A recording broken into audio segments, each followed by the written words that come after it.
అనుకున్నామని జరగవు అన్ని, అనుకోలేదని ఆగవు కొన్ని, జరిగేవల్లి మంచికని అనుకోవడమే మనిషి పని.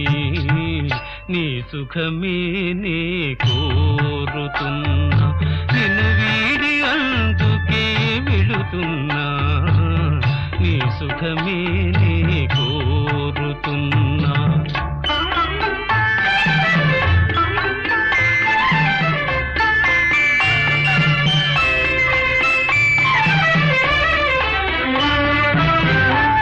పాపవలే ఒడి చేర్చినాను, కను పాపవలే కాపాడినాను, గుండెను గుడిగా